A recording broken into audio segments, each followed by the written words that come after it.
All right. Good morning, everybody. Welcome back to Ask the Agronomist. And Jennifer and I are here with you today. Looking forward to your questions and having a good conversation here this morning. I know none of you are planting, unfortunately. It's nice to see the sunshine. Unfortunately, it is shimmering and reflecting off of the lakes and ponds and in fields here in west central Illinois. So I know everyone has had plenty of moisture, and certain people talk about how we're still short on moisture in parts of the country. But myself, I like a nice spring drought to get planting off to a good season. So the April forecast doesn't look particularly sexy, and some of the stuff we want to talk about here this morning kind of relates to how do you make a decision. I had a great call yesterday from a grower that has one planter, and his one planter typically starts on beans, and then he switches to corn, does his corn, and then he finishes his beans. And so his question was, well, if it's late April, before I can start, do I still plant beans for a few days, or do I just start right into corn? And I think that question's probably on a lot of people's mind this morning, looking at the field conditions and looking at the weather forecast. And honestly,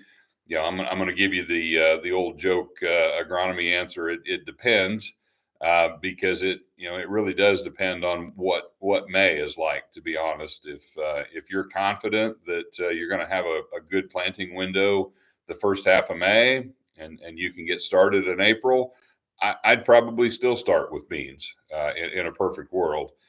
We however realize that we don't live in a perfect world, and I understand that the stakes are kind of high, emotionally, for being the poor guy who planted beans in April when other people were planting corn. And then if May doesn't treat us kindly, then you're the poor guy that's trying to finish planting corn in June. And nobody really wants to be that guy. And so, there is a risk.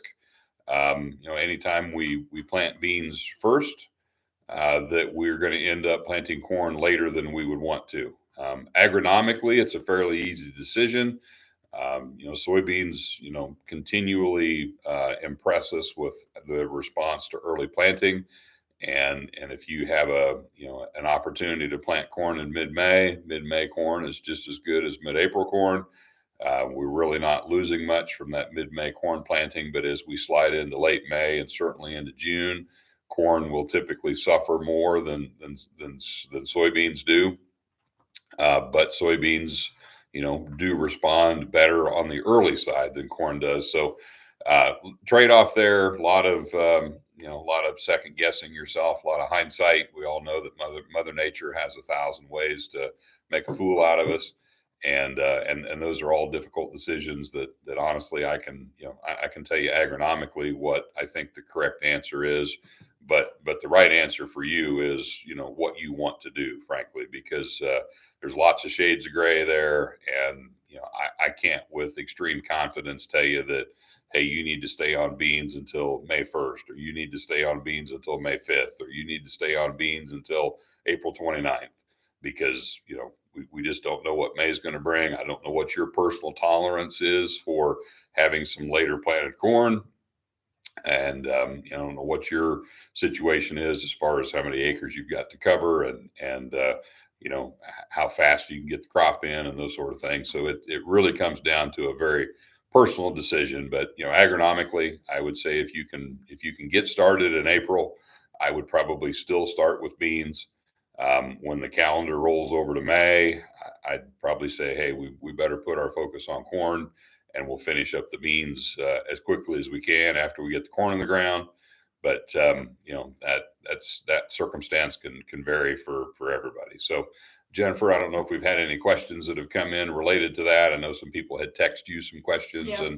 and things, but as a reminder, if you want to chat in a question, which we love our chat question audience. And if you want to chat in a question, you need to be logged in via a YouTube account or a Gmail account to type into the chat. If you don't want to chat in a question, you can maybe text a question to your FSR if you know your FSR is watching, which they're all supposed to be watching, by the way. I know some of you probably aren't, but that's okay. Anyway, if you do have a question, please get that in. I've got a page full of notes today, so rest assured that if there are no questions, this will not be a abbreviated program. We've got plenty of things that we can talk about here this morning. So, anything, Jennifer, that you want to add at this point yet? Yeah, we actually, to your point about FSRs, Chris Bachman, one of our FSRs in Logan and Tazewell County, brought up a good question this morning on Twitter. And so he just was asking in general, do you think in our area that it's too wet to get in the field, and how long do you think with the future forecast for next week? What's your kind of perspective date on that? Just crystal balling it. Yeah. And then in general, with that being said, what are some other considerations past calendar date that you're going to consider when you're thinking about when you should be getting in the field as far as soil temperature and whatnot? Right. Yeah. So, I mean, obviously, I'm not a weather forecaster. You all have your particular weatherman that you like to listen to, and I know a lot of the long-term forecast for April is above normal precip and below normal temperatures. So, I mean, April has certainly started out cool and wet. And if you were a betting man, it sounds like April will stay cool and wet. And so, cool and wet obviously is not conducive to making good planting conditions. And I'm a big, soil conditions guy. I don't care whether it's March, April, May, or even June. I don't want to plant when it's not fit. So, if you're prioritizing things that matter to me, fitness of the soil, which typically, at least in Illinois, relates primarily to moisture, secondarily to temperature. So our old standard of 50-degree soils. I mean, yeah, if you could have a perfect moisture 50+ degree soil, that would be perfect. We don't often get perfect. Sometimes you get great soil conditions, but the soil temps 44, and what do? Most guys this day and age, planters will be rolling at a 44-degree soil temperature if the soil is fit from a moisture standpoint. The next thing you can bring into that decision-making process is, what's the future forecast look like? And if the future forecast looks harsh, then experience would say we need to be cautious about how much stuff we slam in the ground, even if it's perfect soil conditions at the time. How much we slam in the ground ahead of a severe weather front coming through that might increase soil moisture dramatically and reduce soil temperature rapidly. We know those are very stressful conditions. A lot of times the most stressful condition that we encounter in Illinois is excess moisture, and excess moisture is devastating regardless of soil temperature. If seed is dying because of suffocation, it doesn't really matter how warm or cold the soil is if the issue is lack of oxygen. As a matter of fact, seed can survive in an oxygen depleted environment longer if it's cold.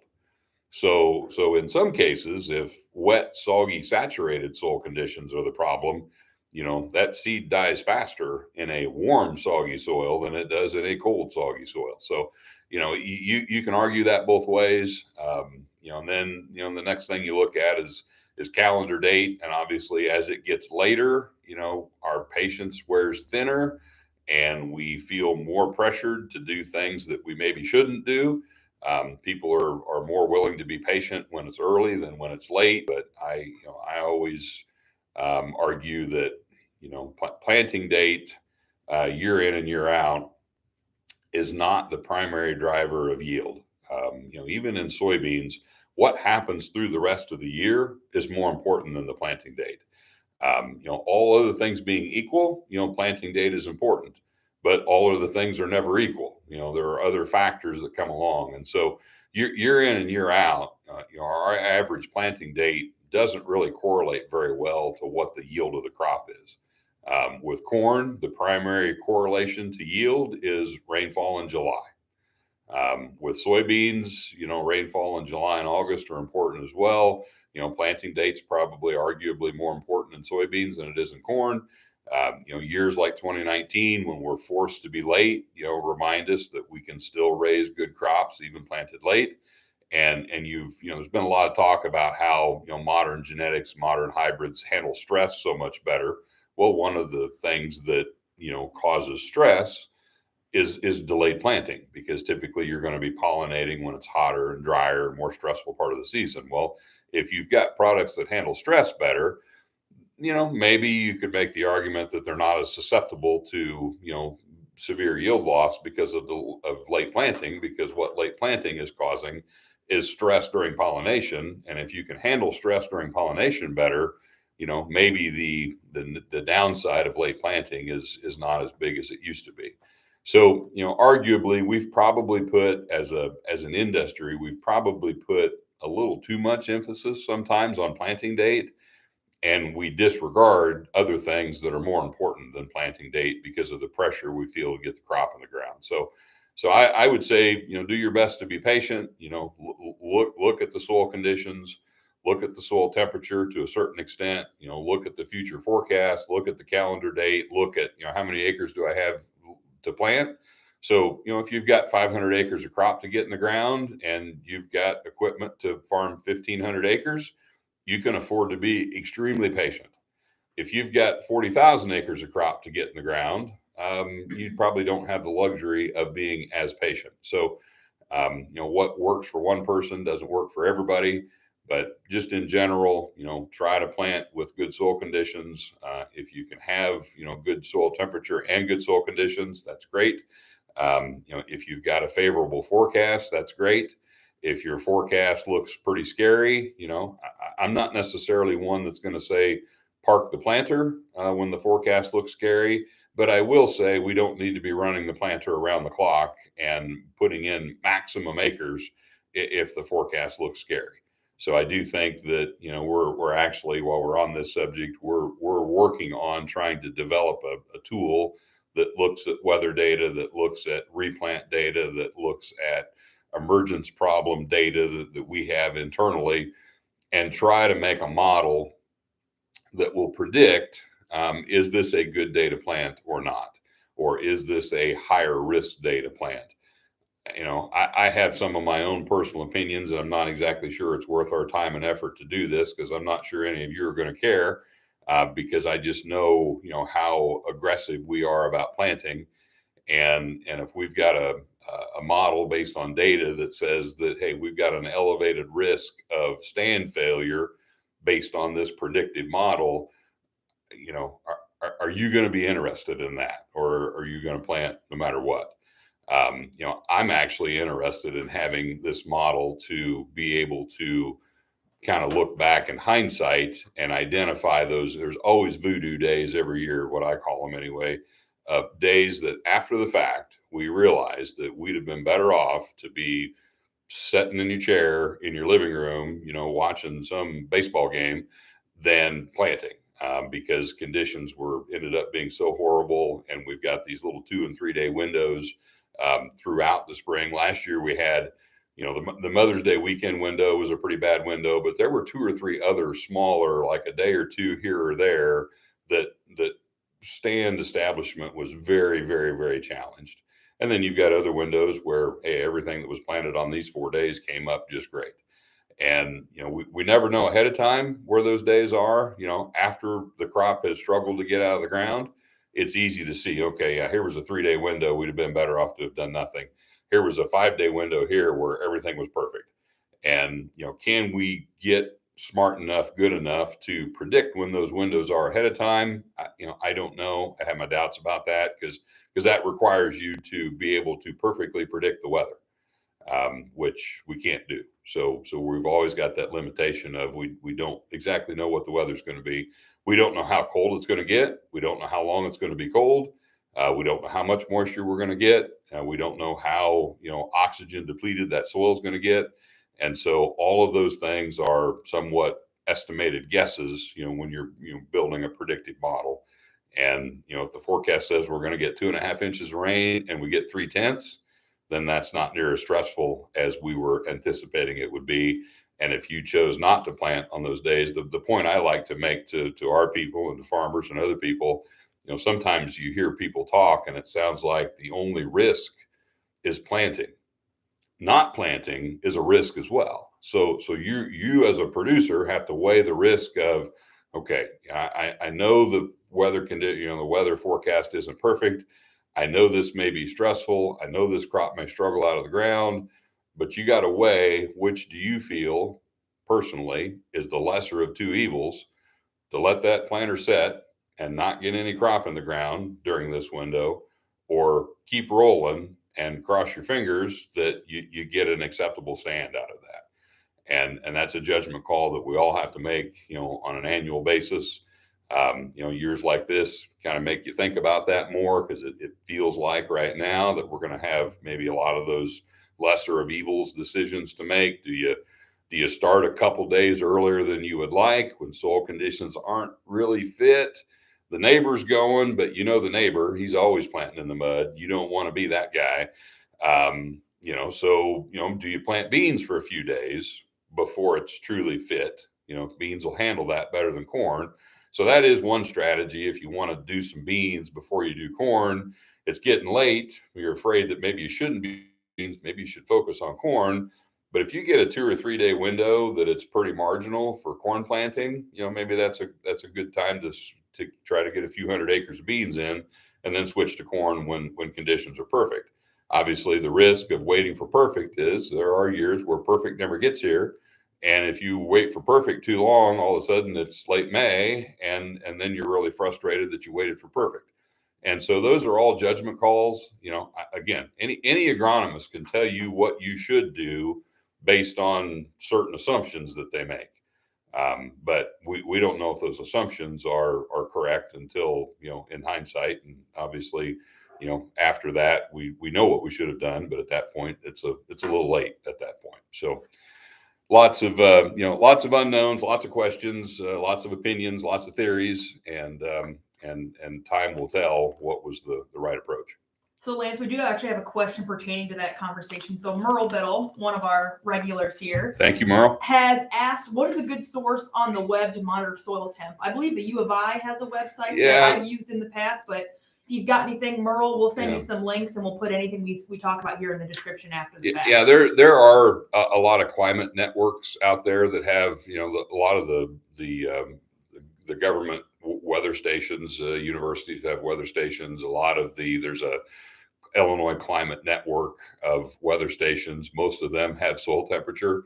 You got to watch some soil temps 2 inch, some's 4 inch, some's bare ground, some's not bare ground. So it does vary quite a bit. And your soil temperature varies, almost as much as air temperature does from one place to the next, based on soil type, soil color, how exposed is the soil. A heavy residue field is going to have a lot lower soil temperature because you're reflecting more sunlight, reflecting more, soil just doesn't warm up as fast.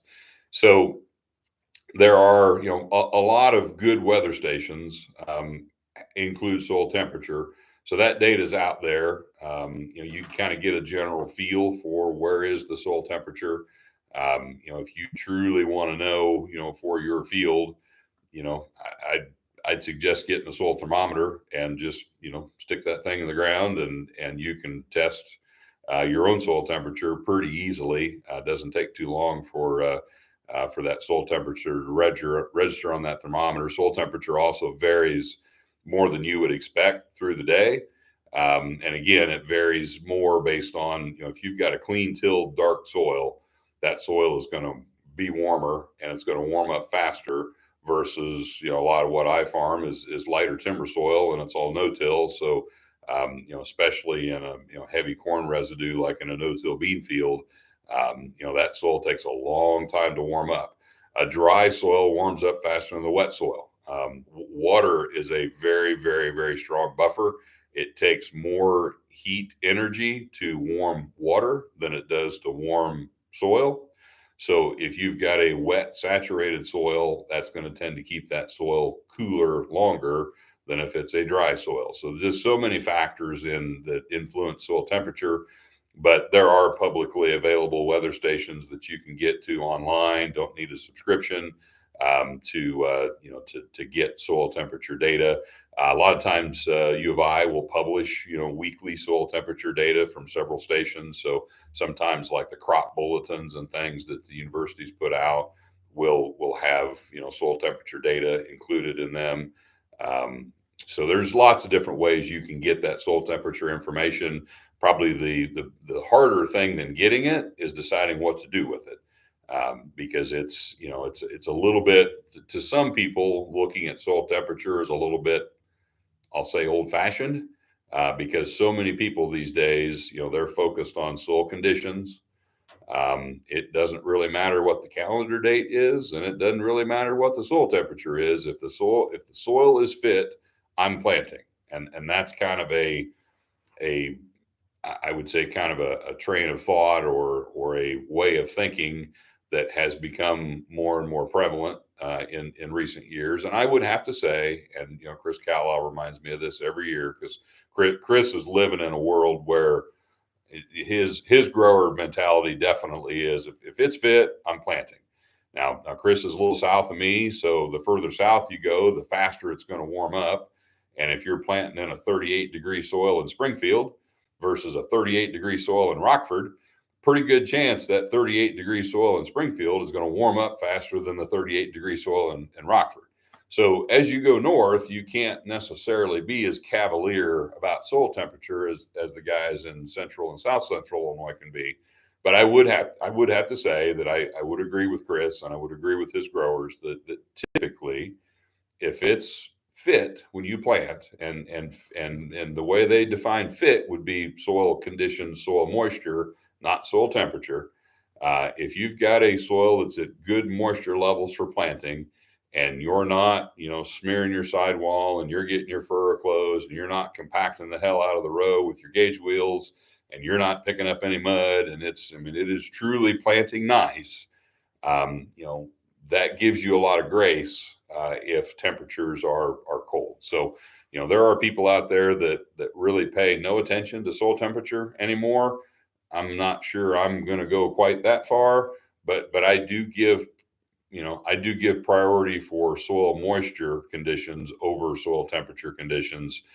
It's great when you can have both of them in the green zone, but it's hard to sometimes get both of them in the green zone, especially if you want to be planting early.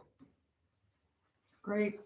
Lance, moving forward, looking into the season, I know hopefully we get planting done as well as we want it to, but what's the next steps in looking as far as chemistry applications? What's the impact of chemistry applications with this delayed planting season? Yeah, I think, I was out looking at some fields last week where, cover crops are going to get bigger than maybe some people ideally like. I know on my own farm, I've got some cover crop acres that are going to corn, which, cereal rye ahead of corn can be a little troublesome if you don't get the cereal rye killed soon enough. And some of my fields that weren't grazed heavily last fall, my cereal rye is already 6 inches tall, and I don't know when we're going to be able to get a burn down on that field. So cover crops are going to get bigger. Winter annuals are going to get bigger. My fall burn down fields at this point look spectacular. And I think, guys, as it gets later, fall burn down shows its benefits more and more and more, because those fields that didn't get fall burn downs just get greener and greener and greener.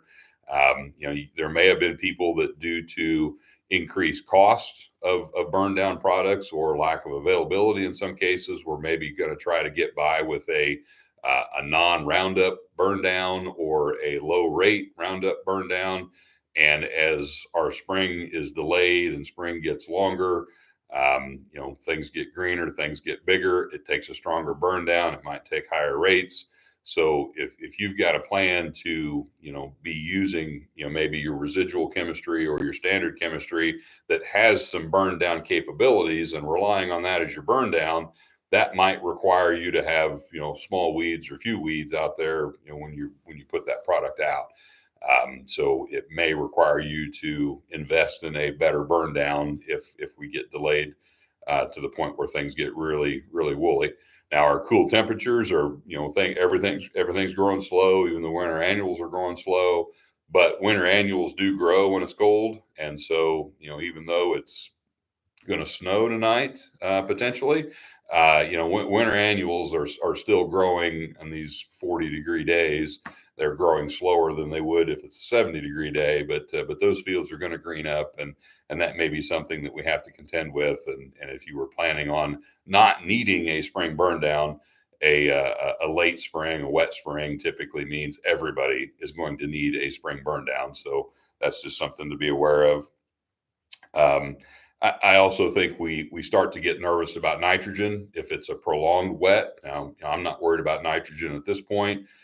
Wet Mays and Junes are more damaging to nitrogen than wet April. A lot of our fall nitrogen probably still is not in a nitrate form at this time if it was applied properly and you used a nitrification inhibitor. Our spring nitrogen hasn't even been applied yet in most cases. But I do know that a lot of people, might have shaved their nitrogen rate a little bit, or maybe they're not planning on putting out supplemental nitrogen in the spring as they maybe typically do. So I guess I would just caution people that, if you feel you've had the right conditions to have suffered some nitrogen loss, don't ignore that just because nitrogen's expensive. If you do the math on $6 or $7 corn, even if you've got $5 corn sold like I do, 20 bushel of $5 corn is $100. So, we need to be careful, skimping on, products that we know can influence yield significantly. I hope we don't lose a lot of nitrogen, because none of us are going to want to pay what it's going to cost to replace that nitrogen this spring. But if you do feel you've had conditions for nitrogen loss, don't just ignore that, because nitrogen is expensive, because corn is worth, as much or more than the nitrogen is. And so fortunately for us right now, we've got these high input prices, but we've got commodity prices that, relatively speaking, actually are even higher than the input prices are. Someday that's going to change, but it hasn't changed yet. So let's not cut off our nose to spite our face, as the saying goes. So we actually had a question come in on the phones here this morning about another piece that might play into the planting conversation, but that goes along with seed quality, and what the current conditions how that interacts with the seed quality and replant potentially in the future. Yep. So that's actually a big old can of worms that I thought I might get into here this morning if we had time. And that was just the whole, there's just so many questions and so many, I'd say, frustrations that the growers have around seed quality, frustrated with the seed industry that we're not more transparent about what our quality really is, and don't really understand, why it's so difficult for the seed industry to do that in a way that, the farmer thinks would be better. But to answer the question directly, and then maybe we'll dive into that can of worms a little bit. We do have a lot of tightness in supply in the seed industry that varies by product. It probably varies by company to a certain extent. And obviously products that are, in tight supply, if you get into a replant scenario, you may not be able to get the same product to replant with. There's plenty of seed for replanting. It just may not be what you would like to have. And so with certain products, and your dealers could certainly tell you which products those are. I could rattle off a few of them, but I'll leave that to our dealers to let you know. Everybody probably should have a list of things that don't even bother asking for that for replant, because it don't exist. And if you know that it's really important to you that your 6590, this farm has 6595 on it, you might have one chance to do that right. So there are a lot of products, both corn and soybeans, that if you have to replant, we're going to stand behind that replant with our policies that we have, but we can't guarantee it's going to be the same product that you get to replace that product. And in many cases, we could tell you today, it will not be that product that you get to replant with. So, that might be something that you ought to have as another factor in the back of your mind as you're making these go, no go decisions on planting. If it's really important to you that this is the product you want, you're probably only getting, in some cases, you're only going to get that product one time. And so from a quality standpoint, a supply standpoint, those are things that we have to manage through.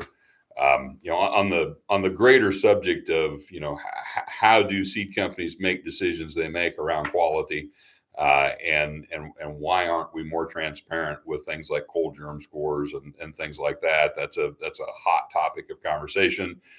Some of you guys believe in sending seed off to third-party labs to get verification of how good is this quality.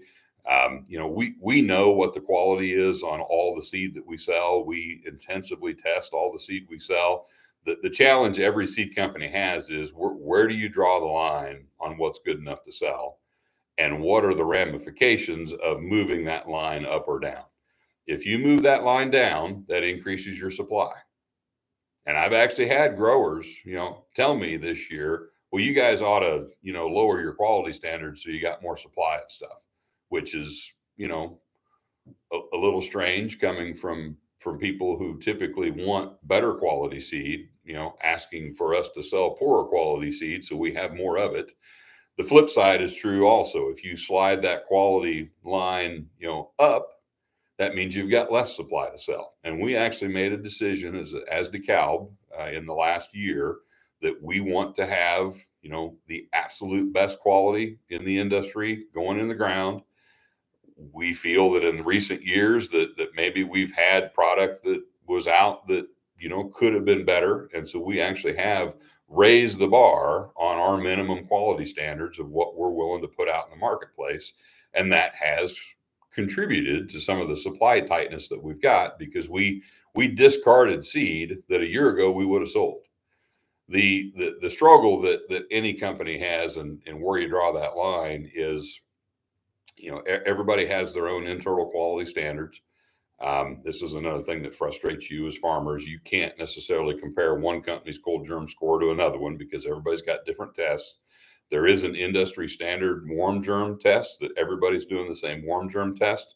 So if your DeKalb warm germ is 96 and your brand X warm germ is 96, very good chance that 96% plus of those two products is going to emerge out of the soil under ideal conditions.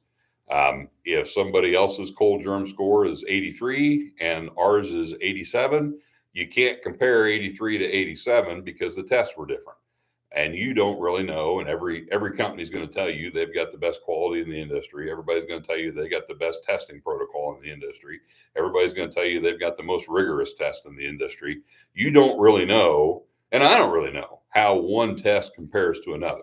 So everybody's test is relative to their own internal standards. And if DeKalb says that a cold germ score of 75 on our test is good enough to sell, that's where we draw the line. If we say the cold germ score needs to be 82 to be good enough to sell, that's where we draw the line. Somebody else can draw the line at a different number with a different test, and it's an apples to oranges comparison. Now, if you send seed off to a lab and send that through their procedures, you're going to get a different number than the seed company got. If you send the same sample of seed to the same lab 3 times, you'll get 3 different numbers. So seed quality testing is a little bit like soil sampling. It's not as exact a science as you would like it to be. And literally, we've done this. And if you want to test this yourself, go ahead. If you take the same bag of corn and you punch 3 different holes in that same bag of corn, and you take 100 seeds out of the 3 different holes in that same bag of corn, and you send those 300 seed samples to the same lab as hybrid A, hybrid B, and hybrid C, I'll bet you'll get 3 different numbers back from that lab on what the cold germ score is on that seed. And sometimes they might vary by 10% or more coming out of the same bag of seed.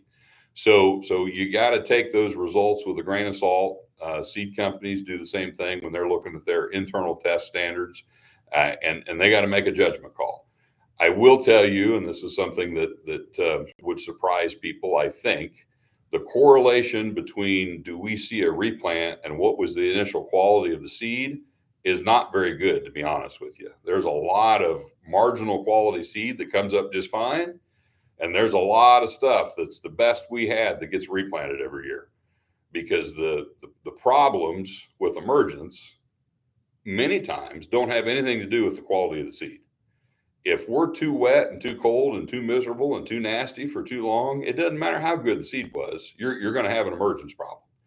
And so, what the compromise that the seed industry has made is, we're going to stand behind all of our products exactly the same, even though we know that there's a difference between the best and not quite as good, and the just barely good enough to sell, is a fairly wide range in quality. And as a farmer, you would probably like to be able to choose what level of quality you would like to have, and you're all going to pick the best stuff, right? I know that. So, if we did publish, so let's say we did work as an industry and we did come up with a standardized cold germ score across the industry, everybody's using the same cold germ test. So cold germ test becomes just like warm germ, and it's published on the bag tag. And let's say we draw the line at 75% is the lowest cold germ score, we're going to put out in the marketplace. And somebody else has the same standard, 75%.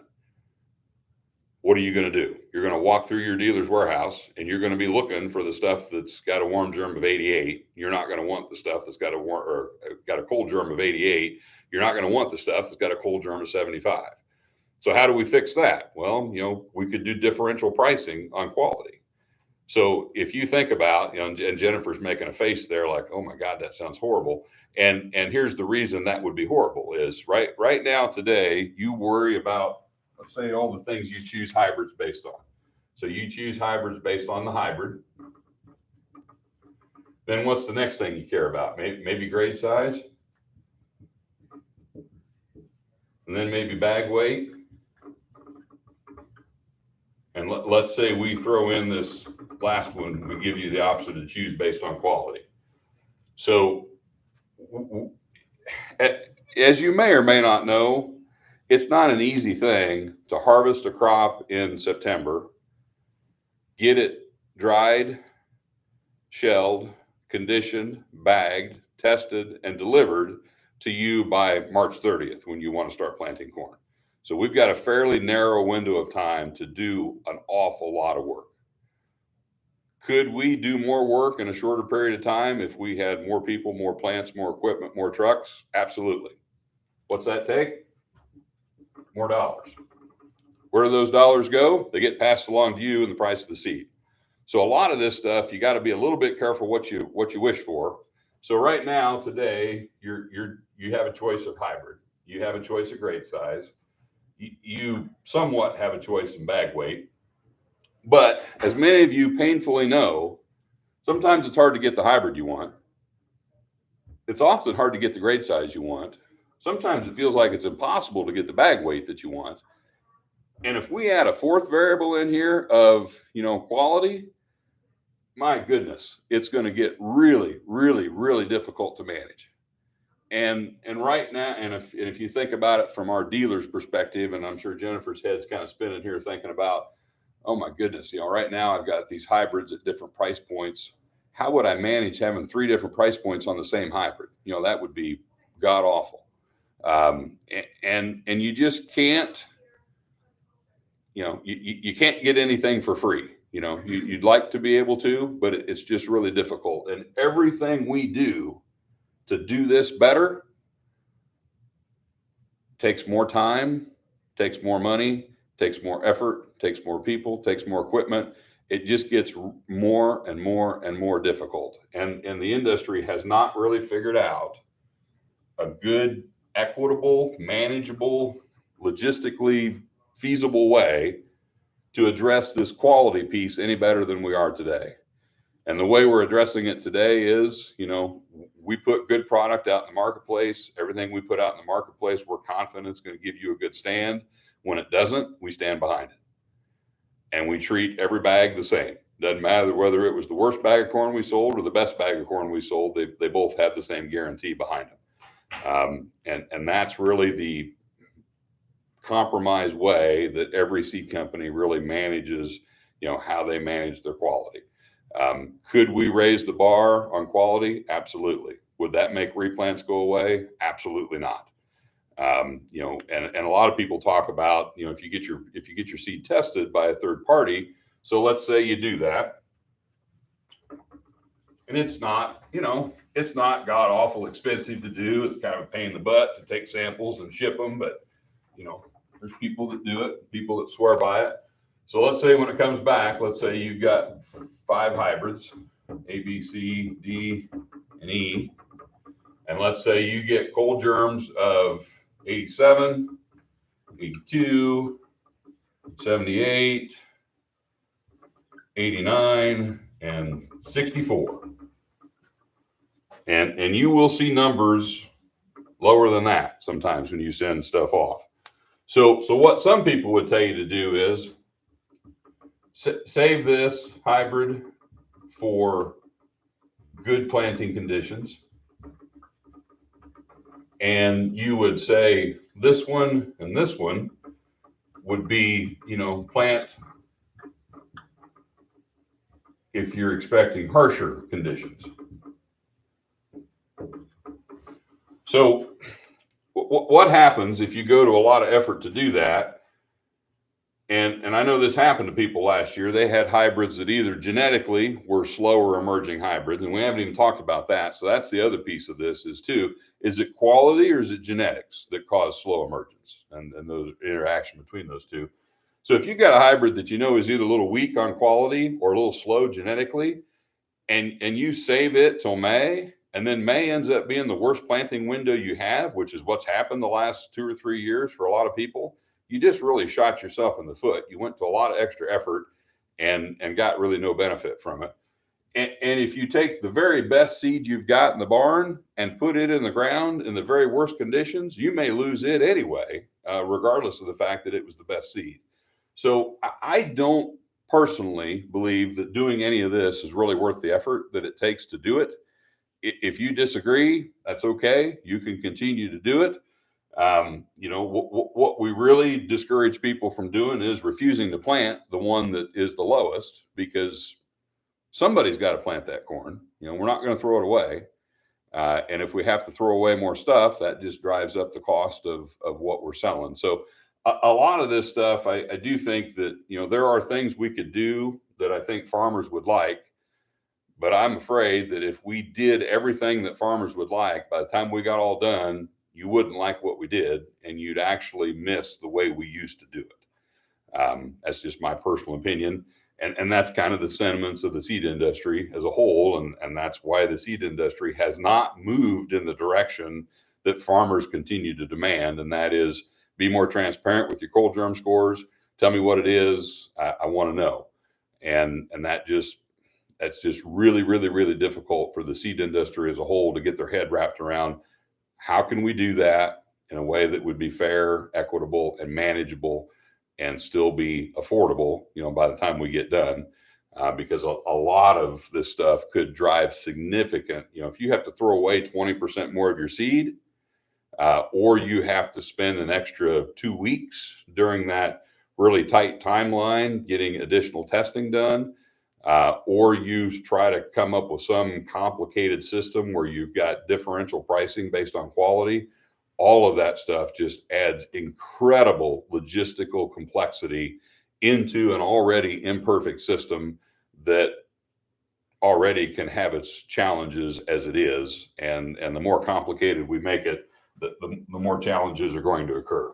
Yeah, and I think too, Lance, when you think about, overcomplicating the system and what we're doing to kind of help foster, high germinals, you also have to realize at the end of the day, we're dealing with a biological organism. This is not something that we can just go manufacture to fit certain standards. Right. But at the end of the day, we plant something, we hope the season goes well, and we harvest it, and we sort through with what we've got. So that's the other piece I also try to remind my dealers and my growers is we can't always just make it the way we want it. And it's a biological organism. And that's I think a grade size when you're talking about that. Yeah, exactly. We can't, we actually could, if we cause conditions for poor pollination, we could make everything be large rounds. So that's where large rounds come from. So if you're an AR2 fan, we get more AR2s when we have poor pollination. So if we have poor yields in a seed field, lucky for you, we're going to make a bunch of AR2s.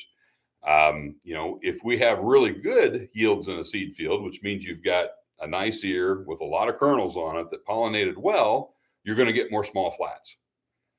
And I'll tell you a little secret. If you want to buy on average the highest quality seed, and Jennifer's laughing because she knows I'm going to irritate some people. If you want to buy the highest quality seed from any seed company, buy small flats. If you want to buy the lowest quality seed from any seed company, buy large rounds. So anyway, I just made problems for some people, I'm sure. But anyway, and also, while I'm on my soapbox here on seed size, I'm gonna pick on the equipment industry a little bit. If you just bought a $350,000 planter from anybody and they tell you it needs a certain size, weight of seed, I'd take the thing back and tell them to get me something better. If I pay that much money for a planter, it ought to plant any damn thing I dump in the box. So, grade size is a huge frustration for us in the seed industry because we cannot control what grade size we get. But some of you are incredibly picky about what grade size you get. And then you factor in bag weight as well on top of that. That gets even worse. So Jennifer's exactly right. It's a biological system. We cannot control what we get. We do the very best we can to produce a crop. We do the very best we can to maintain quality. We adhere to very high standards, and we hope for the best when the stuff gets out in the real world. And I'll tell you something that might surprise you. So if you've got seed sample A and seed sample B with a warm germ of 96 and a warm germ of 96 and a cold germ of 88 and a cold germ of 78, and you have relatively good conditions, your final stand, can't spell this morning,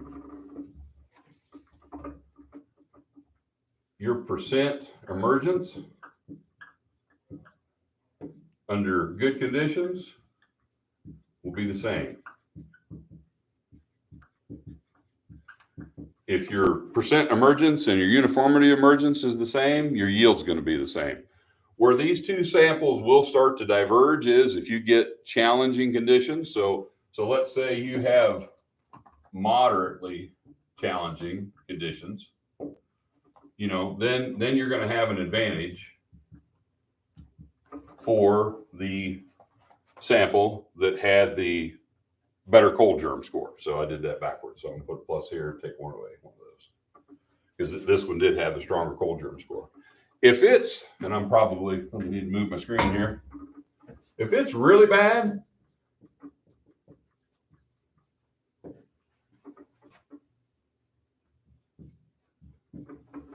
you're replanting them both. So it really didn't matter. So where it can sometimes matter is here in the middle. If we've got good conditions or really bad conditions, the quality of the seed isn't going to make any difference in your outcome. So let's say it does matter. So let's say this really good seed, you got a final stand of 28,000. And with the not as good seed, you got a final stand of 24,000. Is there a difference between 24 and 28? Yes. Most producers I know wouldn't save either one of those stands. So yeah, there was a difference, but it wasn't a difference that ended up mattering from a standpoint of do you replant or not. And I know how particular some of you are. And if you say you're going to replant it, if it's under 30, in that scenario, you're replanting both fields. You're replanting both hybrids. So it didn't really matter that much. And when you factor in, we're just talking quality here. Probably a bigger factor than quality is genetics. So, we've got hybrids that are slower than others. And I'll pick on, one of our poster children for being slow. The highest quality seed lot of 6434 that we have is not going to come up as good as probably the poorest quality seed lot we have of 6140. So this would be kind of DeKalb's best emerging hybrid compared to one of our worst emerging hybrids. So when you add, obviously if you've got low quality 6434, that's pretty sketchy. But low quality 6140 is going to come up better than high quality 6434 just based on the genetic differences of the two hybrids. So that's another variable that you can throw into this. If you weren't already juggling enough balls you can throw the genetic differences between hybrids into this conversation as well. So we actually have a question going off of quality here from Dirt Doctorful, awesome. Bringing back his conversation last week about population. So I know he had asked the question about, because of commodity prices, he had increased his corn populations. Well, going back to our original conversation about the later planting season. Right. So if he doesn't get his corn planted till end of April, good part of May, should he stick to those high populations, or should he drop those down because of, or higher too, I guess? Yeah. So I a couple things. I'm probably not going to, overplant corn just because I'm planting early, because I'm anticipating on losing more. So I don't necessarily like to increase my seeding rate to compensate for poor emergence. But as it gets later, two things are going to happen. You might say that your chances of having emergence problems go down, although that's not always the case, because as I said, the last couple of years, some of our May planted corn was the worst emerging conditions we had. But the main reason I do start to taper off seeding rates as it gets late is because if it gets late enough, you feel your yield potential is reduced, then you don't need as many plants because you're no longer trying to achieve the original yield that you were trying to achieve. You can hope your late May planted corn or your June planted corn makes 280, but it's probably not going to happen. So as we get late, and I don't consider late in corn to be till we're probably at least mid-May or later. So I'm going to say somewhere between maybe the 15th and 20th of May, I would start to slowly slide that population down a little bit. Not necessarily because, it's going to come up better, but just because on average, your yield potential is probably going to be a little bit less. So hopefully that answers that question. Anything else come in, Jennifer, while we were talking there? Not at the current moment, but we are in our final 10 minutes. So if you've got anything, now is the time to get your final submissions in here before we hit the end of the episode. But until then, I just want to give everyone a reminder that our next episode is on the 21st of April. Yep. So mark your calendars for that one. Hopefully I'm here all by my little lonesome on the 21st because you're all planting corn.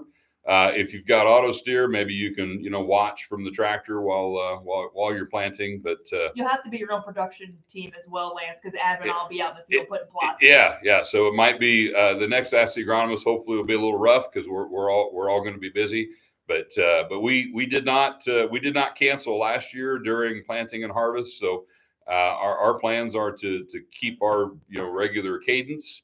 And if you're all too busy to be on here live, you can still watch it recorded some other time when you maybe it'll help you fall asleep or something. You can listen to a boring Ask the Agronomist program. So I had really covered most of what I had on my notes today. So if we don't have any last parting questions here, I will just remind everybody to be safe during the spring season. It's a lot of long hours, a lot of frustrating days, and I know I have a hard time not getting frustrated. And when you get frustrated, sometimes you do things that you shouldn't do. I still get teased. I got injured in a spring farming accident about 5 years ago, probably. I kind of somewhat pole vaulted off of the tongue on a. So if you've got a piece of equipment that's really tongue light or heavy on the, kind of like me, heavy on the ass end, and you don't have the back end of that machine, there's probably a jack stand on the back end of that machine that you're supposed to put down before you unhook it. But if you don't do that, and for some stupid reason you happen to be standing on the tongue of that piece of equipment when it comes off the tractor hitch, even if you're a pretty hefty guy like me, you get thrown way up in the air when that happens. And when you're flying, I kind of felt like Wile E. Coyote flying through the air, and I'm kind of doing a somersault up there. And I'm looking down at the cab of the tractor thinking, this ain't going to be good. And it wasn't. But anyway, it all ended well. So just a reminder to stay safe out there this spring, and hopefully don't want to hear any bad stories about any of you. So if you have a question that comes to mind after we go off the air, please still send it in. We'll use that for fodder for the 21st episode. And thanks for all your questions and thanks for being here. I really appreciate those of you who joined live, and we'll see you again in a couple weeks. Thanks.